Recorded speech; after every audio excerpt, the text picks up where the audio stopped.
Kembali berjumpa di podcast Main Bola, persembahan dari Radar Jogja. Ini minggu ini memang tidak ada pertandingan Liga 1 ya. Saat kita take malam nanti itu PSS lawan Persiko Kudus. Kalau minggu ini karena ada FIFA Matchday, PSM libur selama 1 minggu ya Mi ya. Baru tanding lagi Sabtu depan akan menjamu Bayangkara ya. Ya oke Mi, langsung aja ke Fahmi. Apa ini? Kan sudah wawancara kemarin, sudah ketemu Van Gassel. Apa Mi yang dilakukan oleh PSIM selama libur beberapa pekan ini Mi? Kemarin emang tim sempat diliburkan setelah laga lawan Persis Solo, ada libur 3 hari, jadi benar-benar gak ada program latihan. Terus kumpul lagi tuh kemarin hari Kamis, jadi emang Van Gassel minta pemain buat ya refreshing, kembali ke keluarga atau ke partnernya masing-masing, jadi biar moodnya pas balik latihan fresh. Dan pas balik latihan kemarin langsung digenjot latihan fisik sih, jadi kayaknya nggak ada conditioning atau nggak ada latihan santai dulu, ya udah langsung kayak latihan rutin biasa aja. Terus setelah itu aku dapat info besok Rabu ini juga ada day off lagi, jadi karena bener ini nggak ada pertandingan resmi, latihannya mungkin intensitasnya sedikit dikurangi, beberapa hari ada day off. Terus kemarin juga ada sempat uji coba secara tertutup lagi-lagi lawan PSBS Biak. Kerap banget sama Biak ya nggak tahu ya, kayak karena sama-sama home base di Jogja, terus secara leveling kan setara di Super League atau Liga 1, jadi kayaknya komunikasinya untuk uji coba tanding lebih mudah misalnya daripada Liga 2, karena kan mainnya tetap lanjut terus kan yang di Championship. Jadi kemarin uji coba di YIS itu tertutup, tapi skor akhirnya kalah PSM 5-3. Yang difokuskan tampil adalah pemain cadangan yang memang jarang dapat menit bermain. Itu dulu mungkin ya. Kalah. Waktu itu kan juga sempat uji coba lawan Biak. Waktu itu skornya 1-1. Walaupun sebenarnya di pertandingan resmi belum pernah ketemu kan ini. Baru ketemu nanti 30 Desember. Tapi ya nggak tahu, kayaknya Van Gassel emang nggak buru kemenangan. Dia fokusnya pemerataan menit main sama ngelihat level fitness dan mentalitas para pemain cadangan sih. Ada statementnya yang menarik soal laga uji coba kemarin. Mau langsung atau nanti aja? Nanti aja ya. Biar bridging dulu ya. Ya Pak Nanto, lagi-lagi PSIM sering banget ya. Udah 2 kali nih Pak. 2 kali. Uji coba lawan Biak. Sebenarnya apa yang ingin dicari oleh Van Gassel ini? Ya mungkin itu tadi, kalau Van Gassel kan sudah dapat starting line up-nya ya, Mia. Maksudnya winning timnya udah kebentuk. Winning timnya sudah ada, tinggal yang jadi pertanyaan kita dan penonton PSIM semuanya sekarang ini kan yang main itu kan hanya itu saja. Iya, betul. Iya toh? Yang main hanya itu saja, dan kalau ada substitusi itu paling juga 1-2 gitu. Sangat minim sekali. Dan nah, mungkin ini juga yang membuat ada semacam kegelisahan tersendiri ya di benaknya Van Gassel ya, karena dia menganggap bahwasanya materi pemain yang disodorkan ke dia ini tidak cukup qualified bagi dirinya gitu kan, bagi standarnya Van Gassel ini kurang oke lah nih. Jadi Van Gassel masih mencari masih melihat dulu nih kualitas pemain-pemain ini sampai di mana, terutama dalam memahami taktik atau strategi atau keinginan dari Van Gassel bagaimana cara pemain ini bermain gitu kan. Nah, tentunya dalam skenario ataupun skema yang diinginkan Van Gassel. Karena Van Gassel ini kan salah satu pelatih yang bisa dikatakan yang punya standar yang cukup tinggi. Iya, betul. Ya ini saya pikir wajar ya, karena latar belakang dia juga statistiknya cukup bagus dan standarnya dia juga standar Eropa kan. Maksudnya dia juga nggak mau pemain tim yang dia besut itu hanya sekadarnya aja gitu kan. Tapi kan minimal harus memenuhi standar yang dia inginkan. Meskipun standarnya bagi di Liga Indonesia ini nggak sama dengan standarnya dia di Eredivisie musim lalu kan. Jadi pastilah dia juga paham itu, karena kualitas pemainnya ini juga berbeda. Dan saya pikir beberapa kali lawan tim yang punya kelas sama ya, kita juga nggak bisa mengesampingkan PSBS pihak ya. Iya.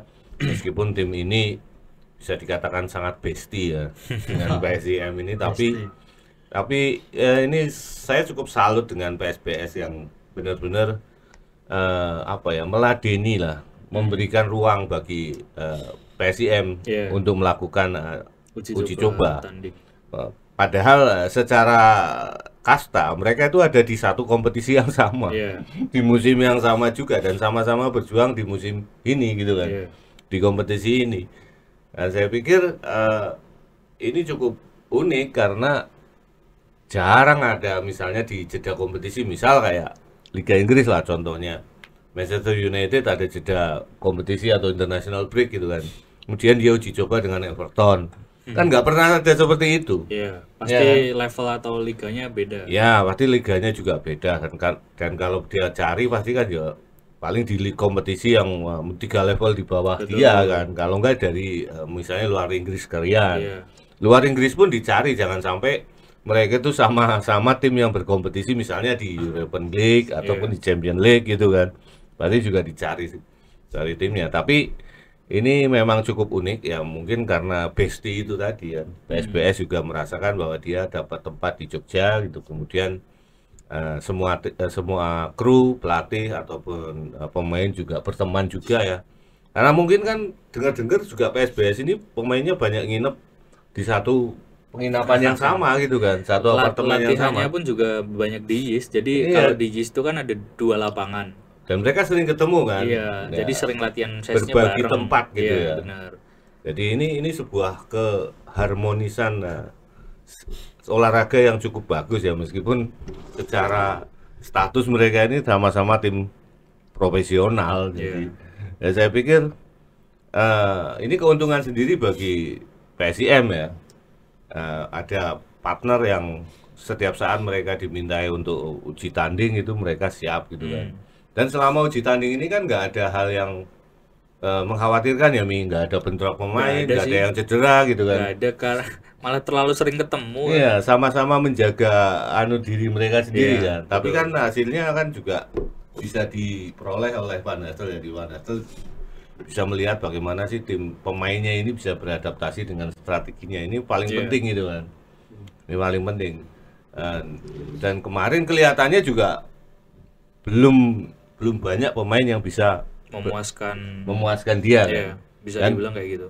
Dan bocorannya Van Gastel sendiri yang bilang ada beberapa pemain yang memang akan keluar gitu. Iya, itu kan, akan keluar di jeda transfer nanti.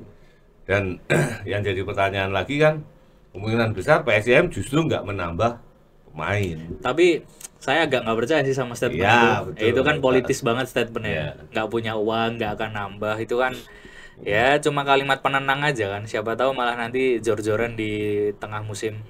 Ya tapi kalau saya pikir ini bukan membohong ini. Iya. Tapi dalam artian low profile. Iya, jawaban politis saja. Low profile bahwasanya Van Gastel juga paham maksudnya. Tapi kalau saya lihat dari komentar dia setelah uji coba kemarin saat dia bicara sama media gitu kan. Kemudian di situ ada yang tersirat dari omongannya. Bahwasanya dia cukup puas berada di Jogja gitu kan. Oh iya. Dan dia sangat mengapresiasi manajemen gitu kan. Manajemen ataupun direksi dari PSIM gitu. Meskipun secara kualitas pemain dia nggak dapat pemain-pemain yang dia inginkan dari awal. Betul. Kan dia cuma dapat itu pun sebenarnya 2 pemain yang dia datangkan ini kan juga diberi kelonggaran kan sama manajemen, dan ternyata dia sangat berterima kasih betul terhadap upaya manajemen ini, dan ini pelatih yang langka menurut saya gitu kan. Dia nggak nggak memaksakan kehendaknya untuk mendapatkan pemain ini itu gitu kan, nggak permintaannya nggak macam-macam lah. Betul. Apa yang ada dia ramu gitu kan, terus kemudian kalau ada space di squad bisa nambah, dia nambah gitu kan. Beberapa sayangnya ada 2, si Fase sama si Doni gitu kan. sayangnya Doni sampai sekarang ini juga belum debut. debut, dan si Fase ini juga kita lihat di beberapa pertandingan cukup bagus ya. Iya. Meskipun di akhir di pertandingan terakhir dia juga agak sedikit menurun. Nanti ada statementnya soal itu. Ya kan? Iya. Nah, mungkin nanti bisa lebih dalam dikorek dari Pak Ami.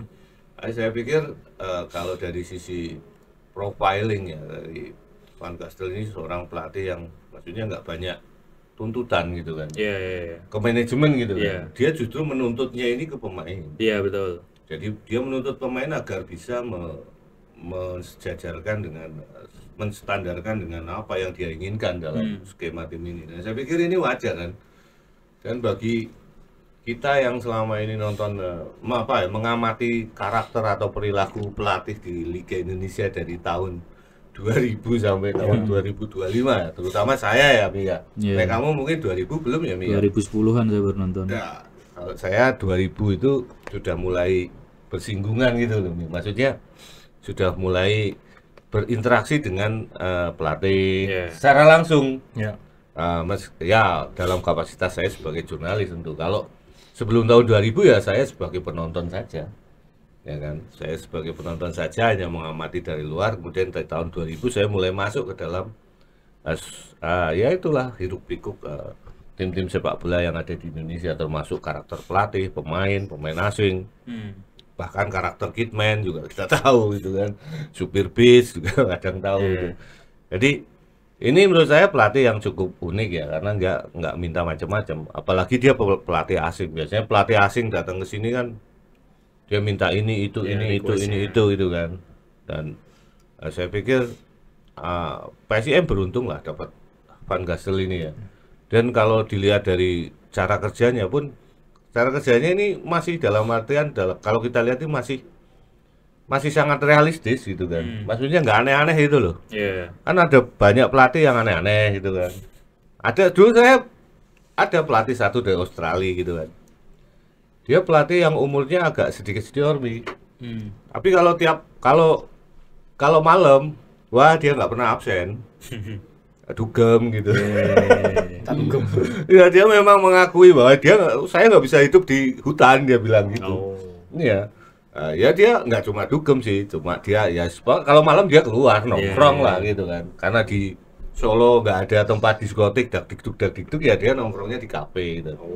Sambil minum tentunya gitu aja. Ya itu tapi kalau dia jeda kompetisi seperti ini pasti dia out dari Solo, sudah nggak tahu, mungkin di Bali lah, di Jakarta gitu. Jadi dia mengakui sendiri bahwa dia suka kehidupan kota gitu. Iya. Ya wajar sih. Wajar aja. Dan kalau Van Gastel ini kan kelihatannya nggak seperti itu gitu. Maksudnya ya dia seorang rumahan lah gitu kan. Setidaknya tidak pernah ada foto yang dia Ya. netizen ketemu dia di barat di mana, nggak pernah sih. Iya, kalau dulu sih nggak ada foto karena tahun 2000-an nggak ada makanya kamera sekarang kan. kan Yang nggak pegang ada. kamera cuma wartawan aja. Iya. Gitu. HP kan ya masih HP SMS-an itu. Iya. Nggak moto ya nggak bisa gitu kan. Tapi saya juga sering ketemu dia, misalnya saya lagi pulang kerja gitu, lah petuan dia keluar dari tempat itu dengan mobilnya itu kan. Kalau dulu wartawan kan pulangnya jam 2 malam nih. Ya, kalau saya lihat Van Gastel ini bukan orang yang aneh-aneh gitu. Maksudnya ya dia benar-benar bekerja untuk Fokus bagaimana sama ya, kerjanya, ya benar. bagaimana membentuk tim ini, dan ternyata dia juga sadar bahwasanya PSIM ini punya sejarah panjang. Iya. Dan tim ini baru saja promosi gitu kan. Dan dia nggak ingin bahwasanya tim ini terpuruk lagi, balik lagi ke divisi Liga 2 musim depan, dan ingin paling nggak musim ini dia bisa Stabil, bertahan. membentuk pondasi lah, terutama membentuk identitas tim. Tapi dari 9 pertandingan 10 nih Mi. 11 pertandingan ya. Pertandingan 12 pekan. Kalau kita lihat dari 11 pertandingan secara umum, kita kan sudah bisa secara penonton yang dalam artian buta tentang strategi sepak bola ya, buta tentang taktik, itu pun sudah bisa melihat bahwasanya PSIM ini pun sudah punya karakter dan identitas permainan yang memang berbeda dengan tim-tim lain gitu kan. Jadi kan kita lihat saat PSIM main ya patronnya ya itu saja. patronnya seperti itu, cara mainnya seperti itu, dan gaya mainnya seperti itu. Sehingga lama-lama kita paham bahwasanya tim ini memang diinginkan Van Gassel karakternya seperti ini. Iya. Nah, yang sulit ini kan pemain untuk menyesuaikan itu. Karena pemain PSM ini kan datang dari berbagai kasta ya. Iya. Baik Liga 2. Banyak yang dari Liga 2. Liga 2 mungkin 50% loh. Iya, ada sekitar 50% materi pemainnya PSIM ini dari Liga 2 Iya. musim lalu ya. Pemain asingnya aja 3 orang sekarang dari Liga 2. Iya. Ya toh? Rahmatso, Rafa, Korve, ada terus 4 malah. Rafinya. Yusaku juga. Berarti ada berapa orang nih yang dari Empat. ya? Rafinya, Yusaku, Korve, Rahmatso. Ini dari Liga 2 Iya. musim lalu. Vidal dari Liga India musim lalu. Ya, terus kemudian pemain lokalnya Vidal Liga India musim lalu ya. Tangerang tuh 2023. gitu loh. Apa Punjab? Punjab. Iya. Nah, sementara pemain lokalnya sekarang pemain lokal yang berasal dari Liga 1 aja, Super League ya musim lalu kan hanya Reva. Iya. Kemudian siapa lagi coba? Raka itu tapi di lawan di Deltras kan. Kasih Botan. Terus kemudian Dede Sapari, Persik ya dia. Iqbal, Iya. gitu kan, Iqbal itu. Tapi nama-nama itu kan juga Nggak susah main, tembus. Abioso Iya. gitu. Terus Sudin, Oh iya. ya toh. Itu pemain-pemain yang berasal dari Liga 1. Tapi tidak semuanya bisa compete. Tahir. Tahir, terus. PSS gitu kan. Nah, inilah sebenarnya materi pemainnya PSIM ini kalau dibandingkan dengan sebut saja Persis lah, Oh iya. ya kan. Persis itu bandrolnya itu Liga 1 semua. Iya. Tapi ya kualitasnya ya segitu gitu. Iya, Tapi benar. si siapa namanya Hastel ini, meskipun ini banyak pemain Liga 2, tapi dia bisa mengoptimalkan itu kok. Iya. Ya, siapa yang bisa menduga kalau Ratmasov itu jadi pilihan utama terus kan? Iya. Yusaku juga, malah Yusaku sempat menjadi salah satu defender yang paling mengkilap ya, Mi. Iya. Ya. Nah, Clearance-nya. yang memang agak sedikit apa namanya, sedikit meleset kan Rafinya ini ya. Iya. Tapi Rafinya ini kata Fahmi nggak usah dibahas katanya. Boleh dibahas, boleh. Boleh ya, itu. Tapi jangan off limit. Ada batasnya. Ada Nanti batasnya. saya bahas nggak apa. Karena pasti banyak yang Pada penasaran. lagu uji coba kemarin Rafinha main nggak? Nggak tahu. Fotonya sih nggak ada ya. Terus statementnya Gastel Cetak golnya siapa? Tahu nggak? nggak ada. Jadi dari media officer tuh nggak nge-share skornya berapa, pencetak golnya siapa. Terus statementnya Van Gastel yang menarik pada saat lagu coba lawan Biak adalah saya perlu lebih bijak terhadap beberapa pemain saya gitu. Ada beberapa pemain cadangan yang menunjukkan niat dan keseriusan mereka untuk bermain, ada beberapa yang tidak. Secara siratan kan dia mungkin tidak cukup puas dengan beberapa pemainnya yang ya kalau bisa terutama yang dielaborasi, dicap tidak itu ya. yang bisa dielaborasi adalah udah dikasih kesempatan tapi kok entah mainnya kayak ogah-ogahan atau kurang ngotot, kurang serius kayak gitu. Terus itu makin dikuatkan dengan statementnya dia pada saat latihan terbuka bahwa di bursa transfer nanti ada beberapa pemain yang keluar. Nah, konteks keluar ini apakah entah di loan atau dipinjamkan atau memang dijual free transfer. Terus kan komposisi skuadnya PSIM sekarang tuh 29 pemain. Asumsikan misalnya 3 pemain aja yang keluar, itu kan makin 26. ramping. Cuma 26 pemain dan Itu pun sudah 4 kiper. itu iya Berarti kan agak cuma 22. 22. Jadi menurut gua agak nggak make sense kalau nanti tidak mendatangkan pemain baru. Dan ya karena kita udah ngomongin ini ya soal pemain yang keluar terus statementnya Van Gastel. Ya menurutku supporternya PSIM harus sudah siap dari hari ini kalau misalnya nanti beberapa pemain yang diidolakan terpaksa keluar dari tim karena memang tidak masuk skema Van Gastel. Aku tuh mengamati gini. Van Gastel ini kan datangnya belakangan, tim udah terbentuk lebih dulu, pemain sudah dikontrak lebih dulu, jadi nggak ada waktu tuh buat dia mengenali siapa aja karakternya gimana. Terus dia juga bukan tipe yang menganak-emaskan 1-2 pemain sih. Ya jadi pure profesional aja, desisinya dia murni objektivitas menurutku. Ya kayak 2 pertandingan terakhir Rafinya kan tidak masuk starting list. Itu sempat ditanyain juga kenapa pas lawan Persis Solo Rafinya juga nggak masuk DSP dan nggak dibawa ke Solo. Jawabnya sama kayak pekan sebelumnya. Saya punya alasannya dan saya ngasih tahu ke Rafa. tapi saya tidak akan membukanya ke publik. Media, ya. Nah, apakah berarti kemungkinannya Rafa akan dilepas, entah itu statusnya nanti pinjaman atau malah dijual di putaran kedua? Ya aku nggak tahu, tapi kalau ngomongin kemungkinan itu besar. Jual. Ya entah apapun itu ya dijual apa di loan ya. Dan menurutku ya harus legowo sih supporter. Karena kayak misalnya tolong kasih menit bermain Rafinya dari awal gitu. Menurutku itu bukan kebijakan atau bukan keputusan yang bijak. Karena jadinya kesannya kayak uji coba kan. Ya, apalagi kan sekarang selisih antar tim itu tipis Tipis banget. betul. PSIM sekarang peringkat kelima, tapi jaraknya dari peringkat bawah-bawahnya itu juga Satu, 1-2 dua poin gitu. Jadi nggak bijak juga tiba-tiba misalnya Van Gastel dengan kegilaannya masang Rafinya dari menit pertama buat bertaruh doang gitu loh. Dan dia nggak akan melakukan itu, aku yakin. Sesi uji cobanya ya pas uji coba tanding misalnya lawan Biak, atau dia pas latihan rutin sama tim, penilaiannya pasti dari situ. Kalau merasa dia tidak cukup layak atau tidak bisa compete masuk starting 11 ya nggak akan dipakai. Makanya kan laga lawan Biak kemarin kan jadi tolak ukur tuh, apakah Raphinha Setuju. tuh main atau tidak. Ya, Nah, di dua laga Biak sebelumnya Raphinha main enggak?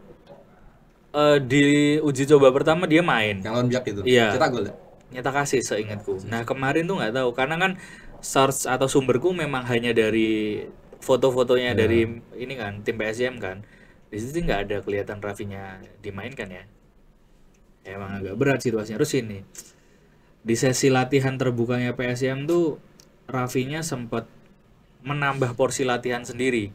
Dia jogging di area Mandala Krida tuh 50 meter bolak-balik berapa kali gitu kan.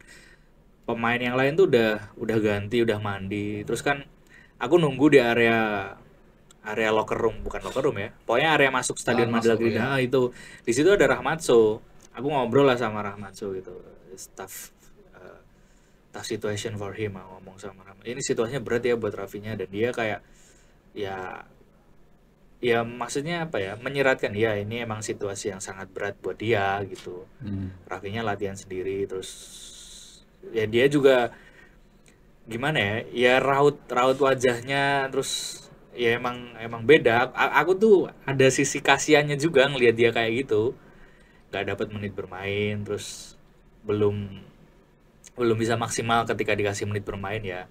Tapi kan kita juga nggak bisa apa-apa, toh tren atau track recordnya PSM sejauh ini masih oke, peringkat 5. Oke Pak Nanto, melihat situasi Rafinya di kubu PSM seperti ada dinamika yang mungkin biasa hubungan antara pemain dan pelatih. Apakah Pak Nanto melihat bahwa ini akan mengganggu secara keseluruhan kinerja tim di dalam tubuh PSIM sendiri? Kalau saya rasa sih enggak ya, kan hanya 1-2 orang pemain yang bermasalah. Enggak semua pemain bermasalah gitu kan. Ini kan apa ya namanya, pemain-pemain ini kan memang karena tidak puas dengan kebijakan ataupun pilihan dari pelatih kan. Ya pelatih itu masing-masing punya apa ya, punya standar sendiri. Meskipun pemain ini hebat dan sebagainya, kalau dia nggak masuk dalam standar dia ya sudah kan. Tapi pelatih ini kan juga gentle ya, maksudnya apa yang dia putuskan ini selalu ada alasan yang jelas, dan ini pasti sudah disampaikan ke pemainnya. betul. Nah tinggal pemainnya ini mau nggak beradaptasi. Dan menyikapinya gimana? Iya, menikapi itu seperti apa. Kalau dia kemudian kayak tadi Fahmi bilang bahwa Van Gastel menyatakan bahwa ada beberapa pemain lapis kedua yang mereka itu berusaha keras berlatih untuk bergabung untuk menembus tim utama gitu, untuk menyamakan level itu. Tapi ada beberapa pemain yang ternyata juga mereka nggak mau mengikuti intensitas yang sama. Ya, mengikuti alur tersebut untuk dia masuk ke dalam tim gitu kan. Berarti kan memang pemain ini sudah punya dalam artian keyakinan dia sendiri bahwasanya dia pemain jos, pemain hebat gitu kan. Bahwasanya dia punya strategi sendiri yang tidak perlu ikut apa yang diinginkan pelatih gitu kan. Nah, ini yang jadi problem cuma di situ sebenarnya Pak. Tapi kalau dalam sepak bola ini hal yang sangat gampang ya disikapi ya. Yang punya uang ini kan klub gitu kan. Nah, tinggal pemain ini kan seperti apa, kalau dia nggak perform ya siap-siap saja dia akan out gitu kan. Iya. Kan gampang di kontraknya itu kan juga tertulis kan. Mungkin Iya. dalam beberapa penampilan dia nggak bisa mengemas target KPI lah ada. Iya. Apa ya kalau di kita itu kan ada KPI ya. Ya, target KPI, performance lah ya. KPI-nya itu apa? Misalnya kayak striker. Striker kalau misalnya dia bisa menembus tim utama, dia bisa dapat apa jaminan untuk perpanjangan kontrak atau apa gitu kan. Kemudian kalau dia nggak bisa menembus tim utama, berarti kan ya harus siap-siap bahwasanya dia nggak bisa dipertahankan kan. Apa terus nanti ada pertanyaan lah, gimana kalau dia bisa memenuhi KPI itu kalau misalnya KPI striker itu ada mencetak gol, lawang dia dimainkan aja dari awal aja tidak gitu kan. Nah sekarang kan kembali lagi saat KPI ini kan ditentukan bukan hanya dalam pertandingan resmi aja, tapi pertandingan uji coba misalnya, kemudian dalam latihan juga gitu kan. Kalau kan begini, pemain yang misalnya nggak pernah ikut latihan kemudian dia main dalam satu pertandingan yang punya intensitas tinggi betul dan resmi gitu kan, apakah dia langsung cetak gol kan nggak mungkin. Wong di pertandingan persahabatan atau friendly match saja dia nggak cetak gol gitu loh. Ini kan sulit ya, sesuatu yang secara logika itu kan sulit diterima gitu kan. Yang gampang diterima kan kalau dia memang latihan keras gitu kan, kerja keras, dalam uji coba dia banyak cetak gol, itu pasti kemungkinan besar saat pertandingan resmi pun dia bisa cetak gol. Nambahin sedikit ini, kemarin tuh pas latihan terbuka ya aku duduk di area pinggir gitu sama timnya media PSIM, terus salah satu tim analisnya Gastel tuh naruh tabnya di situ, terus itu kan ada database pemain karena mereka pakai pakai GPS tracker kan. Ya aku intip-intip dikit, itu ada yang stabil hijau, ada yang merah gitu. Jadi ya memang menurutku penilaiannya Gastel tuh sangat objektif. Dia kayaknya nggak tahu tuh pemain A B itu siapa, maksudnya karakternya seperti apa, tapi ya dia tahu. Oh ini grafik atau tracknya di latihan tuh bagus, data GPS menyatakan seperti itu, dan itu kan objektif menurutku. Dia nggak ada kesukaan 1-2 pemain, dan ya menurutku pelatih harus kayak gitu ya. Ya by data gitu malah. Iya malah lebih fair. Ya. Berapa kali dia melangkah? Kan? Iya kan ada step, ada heart rate dan segala macam. Kalau Anda melihat Pak nasib Raphinha sendiri di putaran kedua nanti, apakah status mungkin prediksinya loan atau I don't know. Jual ya? Kalau saya sih bukan prediksi ya Mi, lebih baik yang mana mungkin gitu. Gitu aja Pak. Kalau prediksi itu kan koyone dukun gitu. Kalau kita kan bicara dari sisi manajemen ya. Kalau itu mau di loan itu merugikan. Iya, karena gaji dan sebenarnya juga tergantung perjanjiannya. Maksudnya gajinya ini ditanggung oleh klub yang baru atau seperti apa. Tapi kan dia itu tetap terdaftar dalam squad dalam kontrak pemain itu. Maksudnya kalau memang dia nggak bisa nggak bisa diharapkan lagi ya, mending lebih baik dijual aja sekalian ya. Toh juga nanti PSIM akan dapat uang dari transfer itu.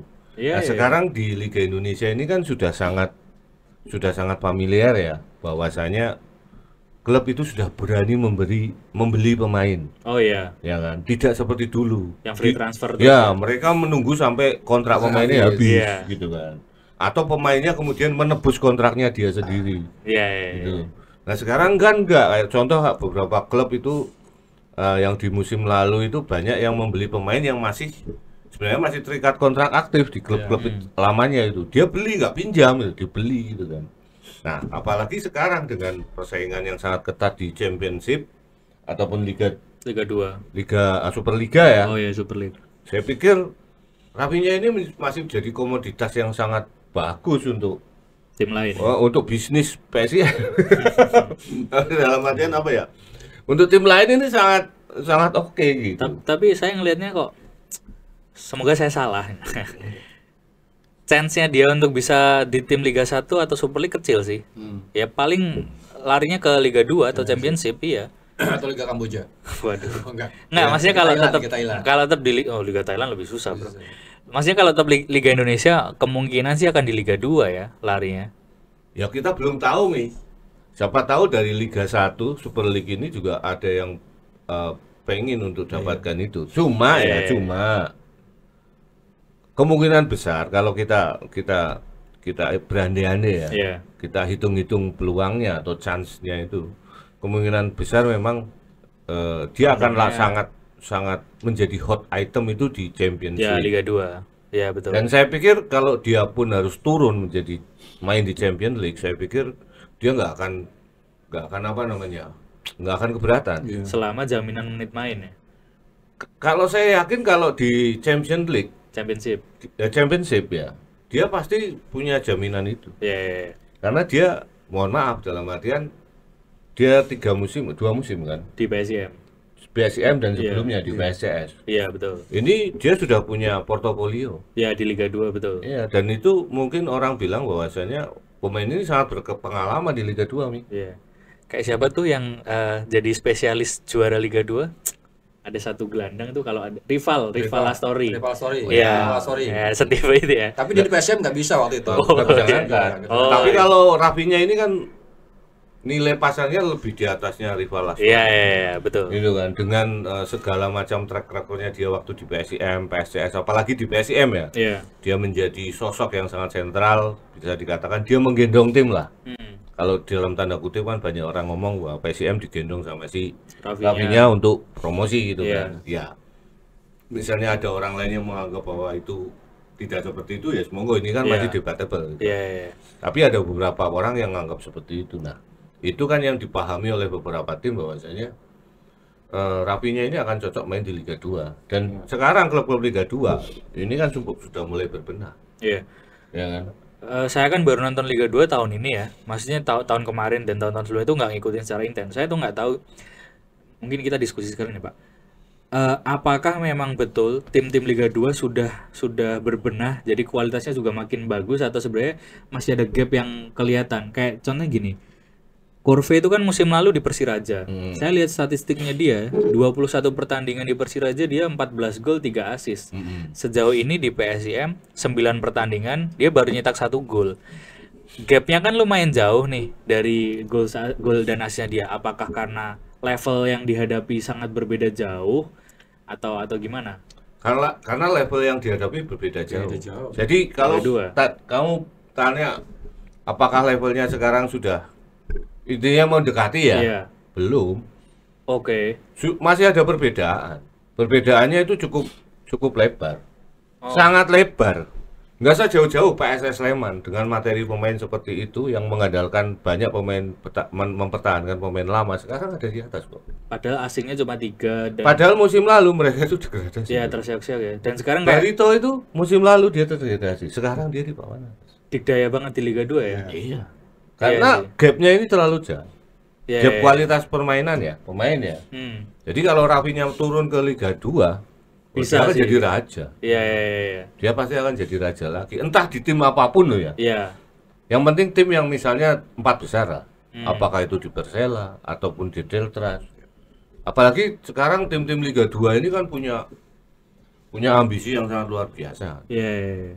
Tim-tim baru yang saya baru tahu dilalah kok enak tim yang namanya ini gitu kan. Tapi sekarang perform gitu kan. Oh itu ya. Dan mereka didukung oleh finansial yang nggak main-main juga, Mi. Iya kalau itu. Karena ya. mereka sangat siap untuk promosi. Ambisinya besar, betul. Ya, dan di musim depan mereka sudah menyiapkan budget juga. Jadi nggak cuma di musim ini aja, tapi musim depan sudah sadar bahwa nanti saat kompetisi di Liga 1 atau Super League mereka juga sudah mempersiapkan itu. Dan ini sangat siap. Dan saya pikir apa ya namanya, kalau misalnya tadi dibilang apakah akan di loan atau akan dijual, ya mending lebih baik dijual saja. Jual aja ya. Ya kan, dijual. Nanti toh PSIM juga akan punya slot lagi kan. Iya, malah jadi 2. Tambahan slot lagi mungkin Mendatangkan pemain baru pilihannya mendatangkan Gastel. pemain yang punya memang rekomendasi dari Van Gassel Iya. ini. Daripada apa namanya merekrut pemain-pemain yang sudah apa ya namanya sudah lama di Liga Indonesia. Lebih bijak sih memang kalau kayak gitu. Maksudnya Gastel kan mengawali putaran pertama bisa dibilang tanpa modal apapun. Tanpa modal. Sementara putaran kedua dia bisa punya bargaining sama manajemen, ini loh aku udah bawa PSM cukup stabil sejauh ini di posisi 5, boleh dong aku minta kuota tambahan Tapi mungkin pemain sebenarnya Van baru. Gassel sendiri sudah punya nama ya. Harusnya Makanya dia mungkin bilang iya. dia tidak butuh tambahan itu karena mungkin biar para agen-agen ini nggak langsung Iya push dia. iya benar. Ya kan? Menurutku sih punya, Kayak seperti itu. karena kalau nggak salah maksimal squad di Super League itu 35 kan. Ya, lagi-lagi PSM tuh masih punya 6 orang. Itu kan namanya apa ya? Banyak loh itu. Itu bisa mengisi masing-masing posisi, misalnya nambah pelapis itu masih bisa banget. Dan apalagi kalau tanpa mendiskreditkan beberapa pemain lokal juga ya. Ada beberapa pemain lokal yang sampai sekarang pun masih nol. Belum main. Iya, masih belum main sama sekali. Ya besar kemungkinan sih ya dilepas juga untuk menambah pemain yang memang sesuai kriteria atau kemauannya Gastel. Nah, ini yang mencari pemain yang sesuai dengan kriteria dan kemauannya Van Gassel kalau untuk pemain lokal berat. Scoutingnya lewat Razi paling tetap. Ya tetap berat nih karena Van Gassel kan nggak pernah melihat Iya. pemain ini main. Dia paling cuma ngasih rekomendasi tipenya kayak si ini, Iya, mungkin ya sebatas mungkin itu. seperti itu. Ya, tapi kan kalau dia nggak punya nama, saya ya, juga setuju sih. Dan sekarang kan juga sulit ya Ya, untuk nyari pemain. Ya paling ya dia punya rekomendasi pemain asing aja. Iya, Maksudnya pemain asing yang sudah pernah dia pegang. Mungkin dari Liga Turki mungkin kan Waduh. bawa ke Indonesia. Ya siapa tahu kan. ngeri banget ya kalau tiba-tiba ada dari Turki. Dan saya pikir kalau misalnya pemain lokal ya belum tentu pemain ini juga bisa akan menyatu dengan sistemnya Gastel ya. Iya. Belum tentu. Mungkin juga nanti Gastel akan diskusi kan dengan beberapa teman-temannya dia kayak Bustra gitu kan. Ah iya. Nah, kemudian Rickering atau siapa atau mungkin ya yang paling akrab kan dengan Bustra. karena Bustra ini juga berkompetisi nggak satu level dengan PSIM, jadi Bustra ini lebih nothing tulus Iya. untuk memberikan rekomendasi tentang pemain-pemain yang dibutuhkan Gastel itu siapa. make Nah, sense juga Bustra itu jauh lebih hafal. Ya antara dipinjamkan atau dijual, kalau melihat situasinya hari ini ya secara objektif itu.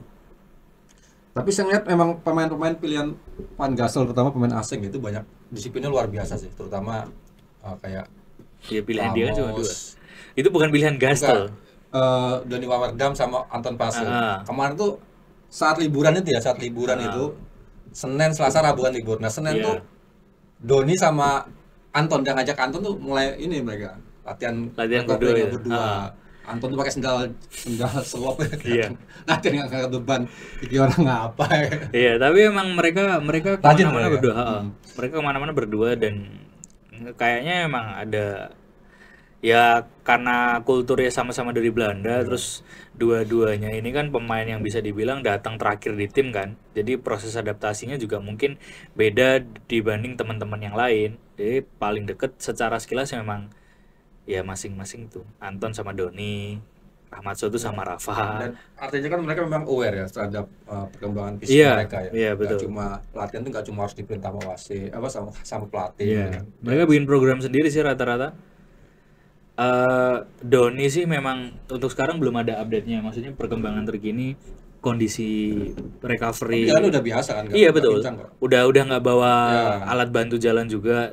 Cuma kan kita yang nggak tahu adalah berapa lama lagi sampai dia bisa ikut latihan bareng tim itu. Soalnya kayak Andi Setio tuh cederanya udah mulai membaik dan dari tim medis bilang udah bisa diturunkan sebenarnya, tapi Gastel memang masih nunggu sampai benar-benar Gastel atau pelatih fisik Jorge Gomez nunggu sampai benar-benar fit karena dia nggak mau cederanya kambuh. Kayak Anton kemarin tuh aku dapet sesi wawancara sama Anton. Aku kan sempet nanya di 2 pertandingan terakhir lawan Persi Kediri sama Persi Solo, dia kan digantikan tuh. Terus aku ngelihat kayak kurang nyaman gitu pas tanding. Ada masalah apa gitu. Dia bilang yaitu ada sedikit nyeri efek dari ankle yang sebelumnya cederanya dia, tapi kondisinya sih aman. Cuma ya emang ada nyeri dikit aja. Berarti emang instruksi dia pengen diganti gitu ya? Merasakan ada Enggak nyeri sih gitu. kalau instruksinya. Tapi ya memang dia mengakui belum 100% balik ke performanya dia. Tapi pas kutanya apakah ada kemungkinan masih cederanya kambuh? Oh enggak aman kok. Memang kemarin kayak dia ada semacam lebih hati-hati dulu Jadi karena nggak lepas mainnya. betul ada faktor itunya. Ya harapannya sih pertandingan berikutnya nanti udah makin fit dan udah nggak ada kendala lagi. Karena beneran kelihatan kan, apalagi lawan Persis Solo, Iya. dia kayak underperform. Kita sempat bahas juga waktu itu dan ternyata dia menyadari itu juga, nggak bener-bener 100% lepas mainnya. Pak Ranto, ini pertanyaan yang sering saya tanyakan sebenarnya. Andaikan Raphinha lepas dari PSIM, otomatis kan PSIM punya 2 slot asing ya. Iya. Posisi mana Pak yang harus diperhatikan oleh Van Gassel untuk 2 pemain asing ini? Yang pertama ya mungkin kalau back sudah numpuk di situ ya. Ya gelandang bertahan sih. Kan cuma satu di situ. Iya. Ya loh. Yang satu lagi mungkin ya striker. Iya, striker saya Striker mikir. ya. Kalau perlu kan biasanya kan begini ya. Biasanya PSIM ini selalu memainkan satu striker. Iya. Tapi saat di posisi mereka tertinggal, mereka itu memaksakan untuk main 2 striker. Iya.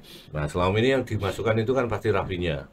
Dan Raphinha nggak banyak berbuat banyak itu. Iya. Nah, mungkin satu lagi mungkin untuk biar kompetitifnya sama Haljeta ini lebih terasa ya. Jadi ambil satu striker lagi sih. Iya. Gitu kan. Saya nyoroti sedikit ini. Gaya mainnya Raphinha itu kan memang dia apa ya, strikernya fox in the box gitu kan. Dia bahaya banget atau ganas banget ketika di kotak 16. Cuma salah satu missing point atau kelemahannya dia menurutku, dia tuh jarang momentumnya untuk mundur tuh telat gitu loh dibanding pemain yang lain. Sementara kalau kita perhatiin di Liga 1, garis pertahanan yang dipakai tim-tim tuh rata-rata tinggi, terus mereka offside trapnya bagus-bagus. Striker kayak Raphinha tuh rawan banget kena jebakan offside. Sementara kalau Haljeta tuh emang dia bukan tipe striker yang standby di dalam kotak terus, tapi dia emang determinasi tinggi, lari sana sini ngejar bola. Itu yang tidak dimiliki Raphinha. Dan ya nggak tahu ya, football IQ-nya aku nggak ngelihat offside trap tuh banyak diterapkan di Liga 2 di Championship. Entah karena memang instruksi pelatihnya beda atau memang karena kebutuhan timnya juga beda, tapi di Liga 1 tuh banyak banget yang pakai skema offside trap kayak gitu dan itu gampang banget ngejebak striker tipe Raphinha. Ya karena kualitas menurut saya. Gimana Pak? Karena kualitas ya, karena kalau striker-striker yang pinter, mereka nggak akan pernah mereka jarang untuk kena offside trap itu. Nah, kalau Raphinha ini kan dia hanya mohon maaf ya, mungkin dia hanya mengandalkan speednya saja. Iya, sprint pendeknya dia. Sprint pendeknya dan kalau misalnya sudah terlambat, ya sulit ya untuk balik badan. Iya, lagi. benar. Nah, sehingga dia posisinya sudah off position kan, Iya. sudah offside gitu kan. Mungkin yang selain tadi ya Pak, menyambung tadi, selain gelandang bertahan, mungkin kita juga butuh gelandang serang juga sih, kalau enggak wing kanan gitu kan. Karena selama ini wing kanan itu kan cuma ditempati sama si Vidal. Sebenarnya Vidal nggak posisinya di situ. Iya. Vidal itu lebih posisinya malah lebih bagus di posisinya belakangnya Haljeta. Di posisinya Sudin gitu kan. Iya. Sudin ini kan sebenarnya darurat dia. Apa namanya, pemainnya ditemukan darurat oleh Dia untuk menambal kedaruratan posisi yang selama ini nggak ada betul. di situ. Nah, Sudin ini kan sebenarnya tipikalnya ya memang gelandang, tapi bukan gelandang yang dalam artian gelandang serang yang begitu eksplosif gitu. Iya. Dia lebih banyak kayak breaker lah waktu Iya. itu. Ya, ataupun sayap gitu. Cuma karena memang posisinya di PSM itu nggak ada, Van Gastel beberapa kali mencoba pemain di posisi itu. Iya. Sampai akhirnya dia bisa mendapatkan si Sudin ini yang mendekati standar dia gitu kan. Sebelumnya Gulam terus kan. Gulam, ada Seva, Iya. kemudian ada macam-macam lah yang ditaruh di situ. Tapi ternyata ini nggak jalan gitu kan. Akhirnya dan dia butuh juga sayap kanan gitu kan. Iya. Sayap kanan yang sudah ada posisinya si Vidal gitu Iya. kan. Nah, kalau misalnya dia geser Vidal ke posisi belakangnya si siapa? Haljeta. Iya. Nanti yang di kanan ini kosong gitu kan. Apakah Korve juga nggak begitu oke lah, nggak begitu menarik. Memang dia kemarin cetak gol, tapi kan cetak golnya ini bukan dari kerjasama open play tim yang memang build up dari belakang seperti gayanya Van Gastel. Iya. Ya kan itu kesalahan dari kiper ya saat dia harus passing. Nah, ini yang sebenarnya Van Gastel ini masih melihat opsi beberapa posisi yang sebenarnya dia sangat butuh. Ya opsinya ya di posisinya Sudin sekarang itu sebenarnya yang dibutuhkan. Sama posisinya mungkin yang ditinggalkan sama, bukan ditinggalkan ya. Posisi kalau dia nggak dapat di posisinya Sudin, pasti dia akan cari di wing kanan. Gitu kan? Karena nanti dia mikirnya wing kanan ini akan ditempati pemain baru, ataukah itu asing atau bukan. Nah nanti si Vidal ini akan masuk ke posisinya si Sudin, dan Vidal nanti akan lebih eksplosif di situ. Itu penyerang lubang ya jatuhnya kalau Ya gitu. kayak siapa? Rivera.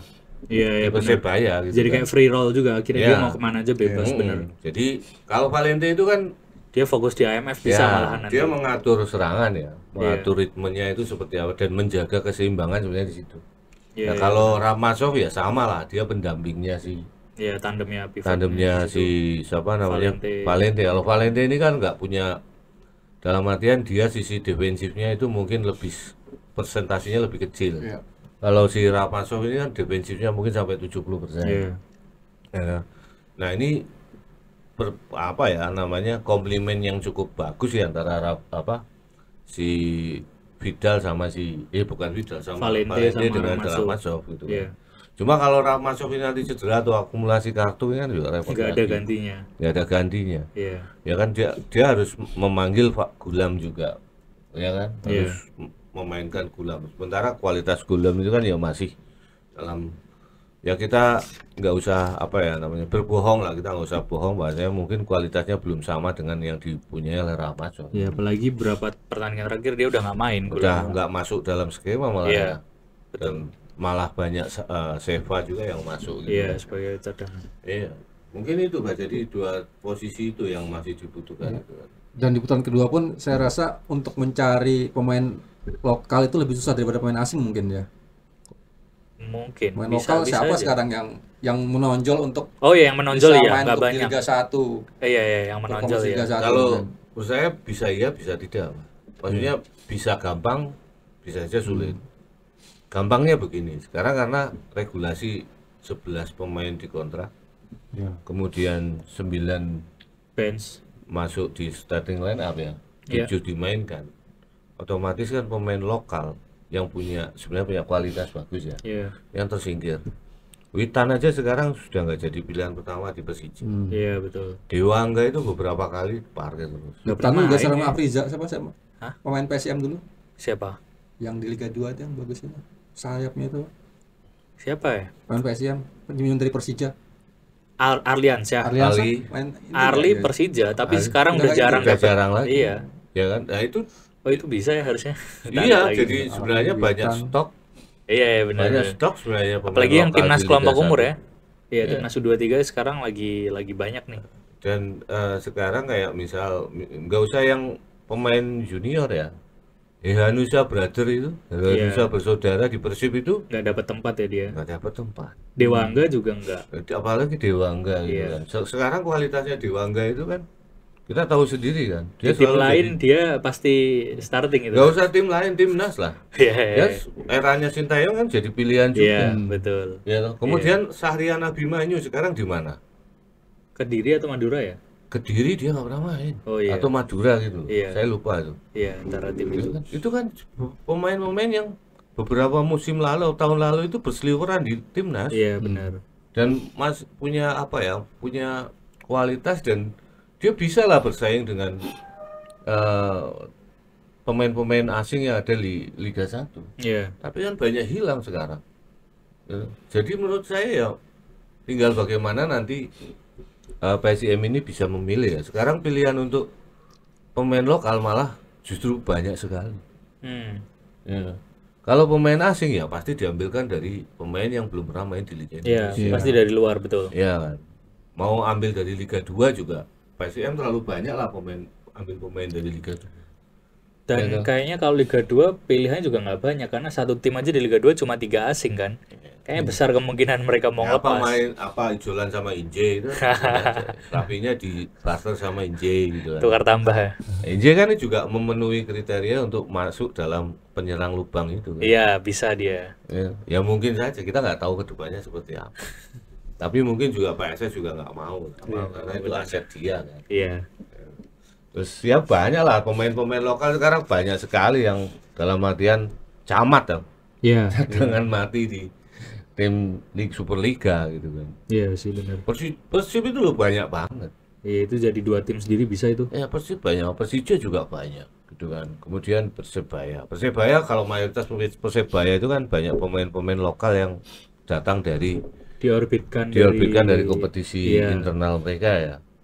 Terus kemudian sekarang Borneo itu ya juga banyak. Iya benar. Ya toh. Sekarang Komang Teguh sudah mulai main lagi gitu kan. Dulu kan nggak jarang dimainkan Komang itu kan. Tapi banyak beberapa pemain yang dulu sempat menghiasi starting line up, sekarang juga nggak ada lagi. Komang mungkin bagus itu untuk lapis back. Iya, Lokal. kualitasnya oke kalau Komang. Apa ya namanya? Hokinya itu cukup tinggi gitu. Ya. Iya. Terus sekarang sebut lagi Dewa United itu juga banyak pemain-pemain lokal yang nganggur sekarang. Iya. Iya. Benar. Terus kemudian Persija juga gudangnya Iya, kelompok umurnya di Persija baik banget itu. banyak sekali. Terus sekarang yang sering memainkan malah justru tim yang sering memainkan pemain lokal keluar masuk bersamaan dengan apa ya, berganti-ganti dengan pemain asing itu kan malah Persik Kediri kan. Persik Kediri pemain lokalnya jam terbangnya juga sudah oke. Madura itu juga sama gitu. Terus kemudian ya banyak lagi sekarang tim-tim yang dari Superliga itu kan cuma 18 tim ya. Iya. Tapi banyak ya karena ada tambahan 3 pemain asing baru kan. Kalau dulu kan cuma 6 kan. Ya. Nah, sekarang kan ada satu yang dimainkan kan. Ada satu yang dimainkan lagi ya, yang masuk starting kan 7 kan. Iya. Otomatis kan mengurangi satu jatah pemain lokal. Ini lokalnya PSM beneran jomplang sih, maksudnya yang main tuh kadang kayak Seva nih, Seva tuh udah 11 kali main. Tapi kayak Teddy baru 2, Andi Irfan baru 2, Diandra malah belum pernah main, Iqbal belum pernah main. Ya Andrea Diaz itu sekarang malah nggak pernah lihat namanya ya. Dia belum pernah masuk. Andi Irfan itu dulu di Madura itu dia pilihan pertama Dia baru main 2 kali Andi Irfan. Ya, sekarang enggak gitu kan. Mungkin juga dia akan ditarik ke Madura lagi. Diandra Diaz nggak pernah main. Belum pernah, masih 0. Iksancan masih mending main Iksancan sekali. main sekali. Dan Iksancan itu dari mana Mi? Musim lalu Liga 2. PSMS. PSMS Isanjan. Iya, Liga 2 PSMS dan sebelumnya di Persiraja. Iya benar. Ya kan? Iya, masih jomplang banget. Ada banyak banget yang jam mainnya itu masih sangat minim. Diandra Diaz. Iya, masih 0. Padahal kakaknya main terus dia di Siapa? Munchen itu. Luis Diaz. Rajin main tuh kakaknya tuh. Oh, kakaknya Eliano malah pilihan utama. Iya bener lagi. Iya, tuh. Ya, banyak sekali lah Pak kalau pemain lokal. Ya menurutku nanti putaran kedua bursa transfernya akan menarik sih di PSM karena aku nggak percaya sih statementnya JP bahwa nggak akan ada Tapi kan pemain yang itu emang masuk. udah habis buat beli lampu. Nggak, tetap masih ada. Oh iya, Mi, untuk lampu gimana perkembangannya? Lampu ya sudah dipasang?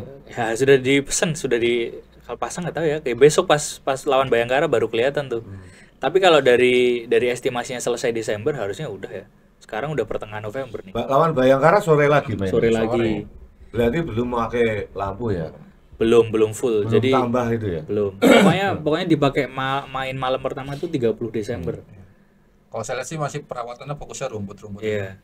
Pengelola itu masih rumput statusnya. Kemarin sih sempat wawancara pemain, maksudnya nanyain soal rumput di SSA gimana, terus ya dapat statement tambahan dari Panpel juga. Drainasnya bagus. Terus aliran bola masih cukup smooth lah, kecuali hujannya sampai yang deras banget ya. Kemarin sih masih dalam tataran yang normal atau wajar hujannya. Jadi aliran bola masih oke, nggak ada genangan air. Bikin pemain lebih capek iya, tapi kan kayaknya itu karena faktor hujan juga memengaruhi ya. Jadi bikin cepat lelah, terus jadi nggak fokus juga. Itu diakui sama Reva, diakui sama Yusaku. Tapi kalau kondisinya bagus, concernnya memang soal lampu rata-rata. Kemarin agak redup, jadi bingung mau passing kemana tuh, karena agak remang-remang gitu jawabannya. Tapi kalau rumputnya masih oke. Main bola dari Solo nggak mau lampu dari Iya. Solo. Terang tuh lampunya. Iya benar, itu kualitasnya oke banget itu. Ya, Pak Nanto, ngelihat sudah pekan ke-11 ini memang ada, walaupun ada beberapa klub ya yang belum melakoni pertandingan kayak Borneo dan Persib ya. Ya, mereka punya beberapa laga tunda. Gimana Pak? Borneo selama ini Win streak. iya tidak pernah kalah. Apakah ini sudah kelihatan nih kayak juaranya pasti ini nih? Ya kalau persentase ya, Sampai paruh musim iya menurutku. kalau dihitungan matematika sih iya gitu kan. Iya. Ya, sekarang ini lebih kompleks lagi modalnya Borneo untuk memenangkan setiap pertandingan. Karena mereka ya sudah pede banget. Peralta tuh terlalu ngeri ya. Secara squad emang bagus ya. Bagus. Kalau saya sih Tapi kayak biasa aja sebenarnya. Aku tuh sebenarnya nggak Persib banyak agak- berubah Masih ngeri Persib dibanding sebenarnya. musim lalu ya. Iya. Efektif belum tapi pembeliannya Borneo itu menurut gue efektif. Ya, kita cuma gini aja karena Borneo ini kan karena dia mendapatkan hasil yang manis ya di awal-awal Iya. sampai dengan 5 pertandingan sehingga tak terkalahkan. Ini membuat poster sendiri bagi Iya. pemain-pemain mereka. Sekarang Jadi 10 pertandingan. itu sangat faktor psikologis itu sangat menentukan bagi kualitasnya Borneo musim ini. Dan kemungkinan besar kalau nanti sampai pertandingan ke 11, 12 sampai ke 15 ataupun paruh pertama mereka belum terkalahkan, ya sudah ini sudah ngacir ke atas terus gitu kan. Sudah akan sulit untuk dibendung. Karena ya itu motivasi mereka tuh semakin tinggi. Motivasi mereka semakin. Sekarang mereka di laga tandang ya. Sebenarnya permainan mereka kan sebenarnya juga nggak agresif banget. Iya. Efektif. Ya, tapi mereka dapat dapat mengontrol. Kepercayaan diri mereka sangat tinggi bahwanya mereka itu bisa mengontrol permainan dan juga mereka yakin bahwasanya mereka bisa cetak gol, itu aja. Iya. Jadi memang permainan Borneo ini bisa dikatakan mayoritas terimbas karena performa di awal musim yang memang mulus gitu. Iya. Kalau di awal musim mereka akan kesulitan untuk mendapatkan poin di pertandingan selanjutnya, mereka juga akan terasa berat gitu kan. Akan terasa berat. Nah ini kan sama yang dialami PSM sendiri gitu kan. PSM di awal musim ini kan juga cukup mulus, Iya. ya kan. Tapi kan perbedaan antara PSM dengan Borneo ini kan terletak pada kualitas pemain. Ya kan. Kualitas pemainnya PSM dan Borneo ini kan boleh dikatakan ya jauh lebih unggul Borneo lah. Iya betul. Ya kan, dengan segala macam track record atau pengalaman pemain-pemain secara individual ya dibanding dengan pemain PSM yang di awal tadi kita sempat bahas kalau sebenarnya 50% atau lebih mayoritas PSM itu kelasnya Liga 2. Iya. Sementara Borneo ini kan tim lama yang padu dan ditambah dengan datangnya pemain-pemain baru yang punya kualitas bagus. Dan Borneo ini salah satu tim yang cermat dalam memilih pemain asing baru gitu. Jadi mereka jarang keblosok. Itu Mi.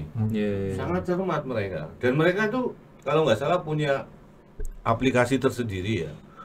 Dan aplikasi ini digunakan oleh klub-klub besar dalam menilai pemain-pemain yang akan men-scouting lah pemain-pemain baru yang akan diambil. Jadi mereka itu jarang keblosok itu. Iya. Mungkin karena pengalaman manajer Nabil Husin ya. Iya, Nabil. Ya, Nabil Presiden itu- klub. Presiden ya, presiden. Nabil itu selain modalnya besar, dia juga pengetahuan tentang sepak bolanya tinggi. Iya. Dan ilmunya itu bukan cuma di Liga Indonesia. Dia juga belajar ke liga-liga Eropa tentang bagaimana menilai pemain dan mengelola klub gitu. Ya. Jadi Nabil itu ya bisa dan pemain itu nyaman ya berada di bawah benderanya Nabil ini nyaman karena orangnya itu memang luar biasa. Gaji aman. Aman. Nah, sekarang pemain kan cuma pikirannya cuma itu aja, Pak. Iya. Ya kan, gaji aman, Dan cicilan Borneo ini rumah. sebenarnya pernah juara kan ya. Saat Championship. yang Iya. Championship yang Series. lawan Persib itu. Ya, ya itu Hustra itu. Oh iya benar. Zamannya 2015 atau Dia berapa? peringkat 1 tapi dia kalah di partai. Iya, Itu iya. aneh, poros paling aneh itu saya bilang. Dan Borneo iya. kan berani melakukan investasi jangka panjang ya. Iya. Salah satunya mereka itu kan juga meng-hire Hustra itu dalam jangka waktu berapa musim. Sampai akhirnya dalam titik tertentu Hustra dianggap sudah mentok, akhirnya dilepas dan ke PSS Sleman. Iya. Dan sebenarnya pondasi ya Borneo tidak bisa melepaskan peran Hustra aja di situ ada. Iya, setuju. Mungkin ini tahunnya Borneo mungkin. Ya ini mungkin tahunnya Borneo, sudah Mungkin, saatnya lah mungkin. karena Borneo ini sudah sejak lama bekerja keras ya. Elemen timnya ini kan elemen tim yang sehat dan mereka juga melakukan pembangunan klub itu bukan hanya pembangunan dalam artian pembelian pemain, tapi mereka berinvestasi gitu loh. Markasnya juga diperbaiki. Oh ya, Skiri. Mereka punya training ground sendiri sekarang, punya mes, punya punya kantor, office dan sebagainya. Ini aset penting itu. Dan kemudian yang berikutnya mereka juga pembinaan pemainnya ini jalan, scoutingnya ini juga jalan. Jadi bukan dari kemarin sore Borneo ini ujuk-ujuk sampai di puncak seperti ini, enggak, ini prosesnya panjang. Nah PSIM kalau mau seperti Borneo Bisa ya, ya sangat bisa ya. sangat bisa, tapi kan ya harus bersabar. Betul. Dan kepentingan ownernya ini apa nanti PSIM kan? Iya. Kalau saya lihat visinya sih ya lumayan oke lah. Oke. Loh, kalau PSIM ini terus terang saya lihat ya, ini jauh dari dalam tanda kutip mohon maaf kepentingan politik. Jauh itu. Ini pure memang orang yang gila bola, senang bola, Entertain. dan di situ. Iya. Beda dengan tim sebelah gitu kan. Siapa, Pak? Timnya saya gitu ya. Kan memang banyak orang yang terlibat di dunia politis di timnya saya dulu gitu kan. Itu sejak dulu, sejak saya masuk pertama liputan ya yang terlibat orang-orang yang dalam tanda kutip berkaitan dengan Afiliasi politik ya. aktivitas politik. Iya. Itu memang itu menjadi salah satu kampanye mereka gitu. Ya saya jujur aja, saya sudah lama juga terlibat liputan dengan mereka kok itu. Kalau mereka nggak mengakui ya bullshit lah. Ngomong kosong gitu. Keras sih. Ya, jujur aja gitu kan. Mereka turun ke situ menunjukkan karena juga punya background politik juga. Ini juga demi kebaikan klub kan ya. Tapi ada beberapa orang yang benar-benar cinta tim itu. Tapi saya sekarang malah justru ditinggalkan. Dulu saya paham bahasanya dulu itu ada orang itu benar-benar yang benar cinta. Dia bukan orang politik. Dia cuma pengusaha. Pengusahanya juga bukan pengusaha yang luar biasa. Tapi dia berani kok ngeluarin duit untuk nomboi pemain gitu kan. Nomboi kontrak pemain. Bahkan ada pelatih yang misalnya gajinya telat, ditomboi dulu sama dia. Iya zaman dulu Terlalu dulu cinta gitu. orang ini kan cerita apa adanya sama saya gitu kan. Makanya saya respect. Indonesia nih. Cuma sekarang kan sudah sepuh, bukan sepuh ya, sudah senior. Dan sekarang eranya kan katanya era anak-anak muda. Tapi saya sekarang taruhan lah mungkin ada berapa sih pengurus tim di Liga Indonesia yang sekarang kayak sosok manajer ya yang berani nombok itu kan. Iya. Mungkin kan cuma segelintir. Kalau dulu rata-rata manajer tim itu yo dipasarin golek duit ya nomboki barang. Oleh sponsor. Itu. Manajer golek sponsor. Iya, oleh sponsor dan biasanya yang nunjuk kan kepala daerah gitu kan. Iya, jujur aja dulu. Nah sekarang kan berbeda nih. Borneo ini kan luar biasa ya, backgroundnya orang-orangnya itu juga benar-benar orang yang benar-benar gila bola lah. Dan kita juga harus harus memberi apresiasi besar terhadap orang ini karena orang-orang seperti inilah yang membuat sepak bola Indonesia ini tetap eksis. Benar. Ya apapun motifnya lah, tetap eksis gitu kan. Dan mereka gila bola betul. Sekarang ngeluarin duit untuk membangun sebuah tim itu nggak cuma 1 miliar 2 miliar loh Mi. Iya. Ratusan miliar. Betul. Bayangkan kalau ratusan miliar itu kita pangan dewe, nggak tuku beras sih berapa ton itu yang dia dapatkan. Iya toh. Iya. Fahmi bojo 5 iso Mi. Bisa. Untuk 150 miliar. Ya, padahal untuk satu musim itu paling nggak kayak PSM itu 40-80 miliar kok. 40 miliar paling nggak itu untuk PSM. Ya kan, sekarang lo kalau misalnya kamu punya uang 40 miliar nih, apa kowe yo gelem kok sepak bola kan yo ora toh. Ya karena nggak tentu setahun 2 tahun balik gitu. Kowe kita aja kan Nggak balik kan? Enggak. Iya. kita aja kan kadang juga berkecimpung di sepak bola ini kan karena banyak banyak alasan. Yang pertama ya tentu karena tugas kan. Lama-lama jadi cinta gitu kan. Tapi kan orang-orang itu kan benar-benar dari awal tuh memang cinta dan mereka punya uang. Dan mereka nggak eman-eman, Bah. Nggak pelit, Bah. Ya toh. Coba koyo elang iku kan. Duit 40 miliar nggo PSM. Wah, Gelem kok. Elang dimplok dhewe. Kowe yo iya to, Mi. Iya mungkin. Iya, tapi ya kita harus apresiasi orang-orang ini kok. Ya orang-orang inilah yang membuat sepak bola di Indonesia ini Mas ya, dan bisa berjalan lancar. Ya jangan sampai kita itu mengecewakan orang-orang seperti ini. Gitu. Setuju.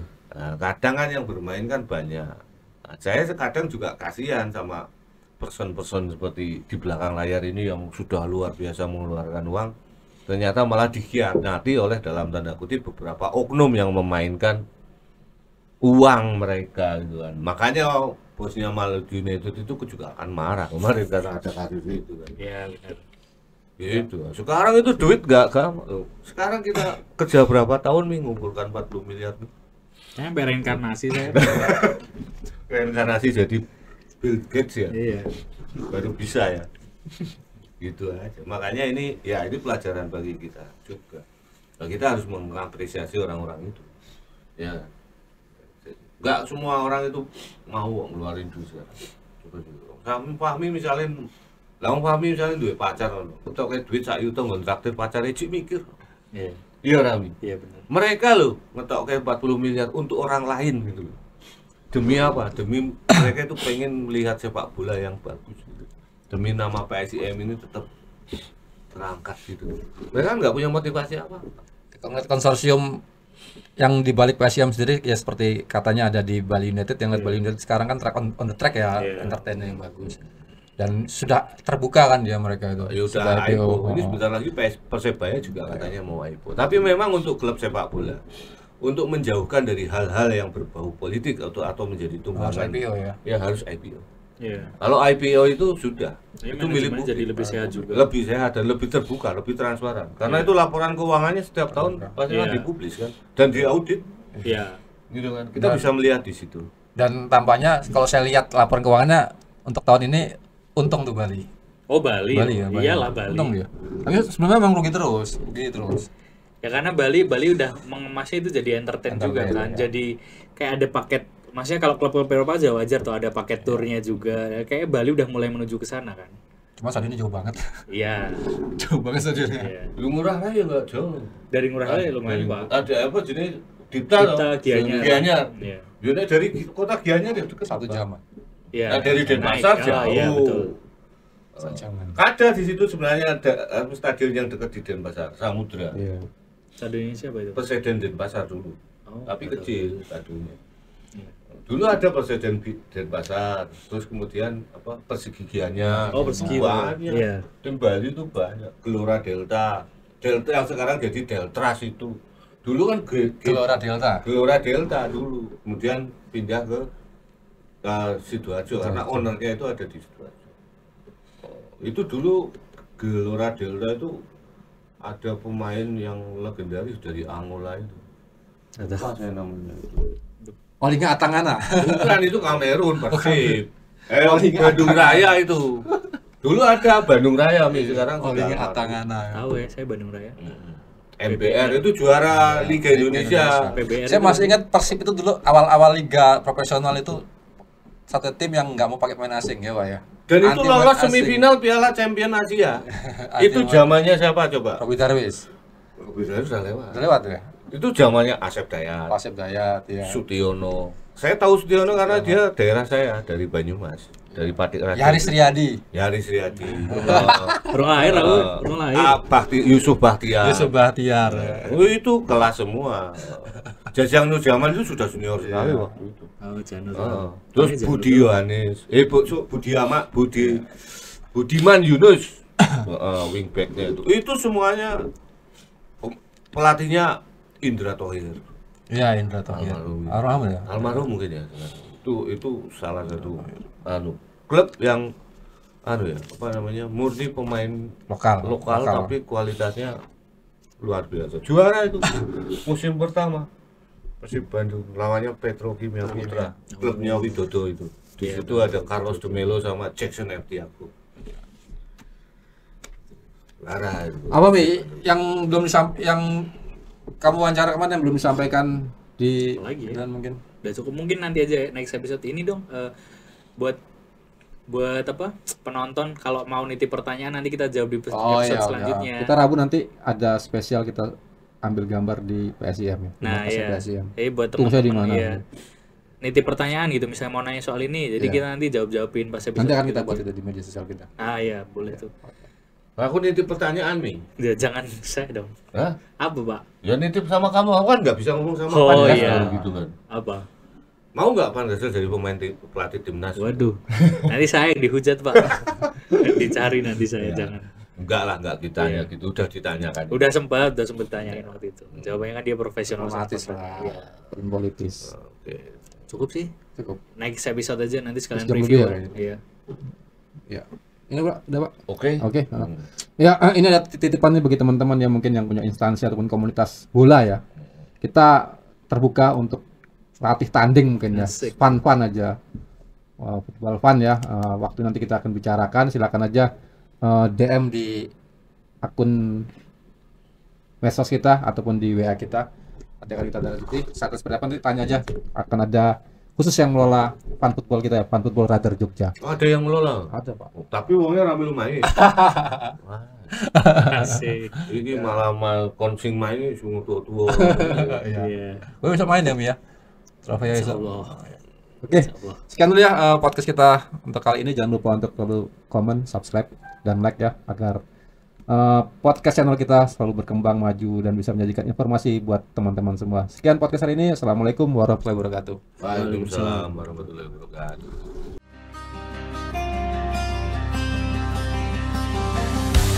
Woke up slow on a quiet dawn. The wall stayed back with the color gone. A towel hung limp on a wooden chair. Life whispered softly in the still, thin air. I stepped outside, no shoes, no chains. The wind hums songs through the open place. Today I'm free. Today I'm free.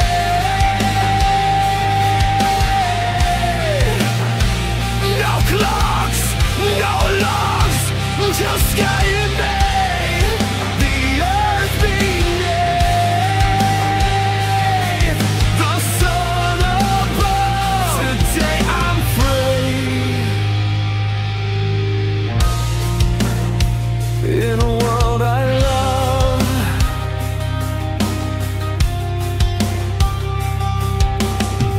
five minutes passed, or maybe years.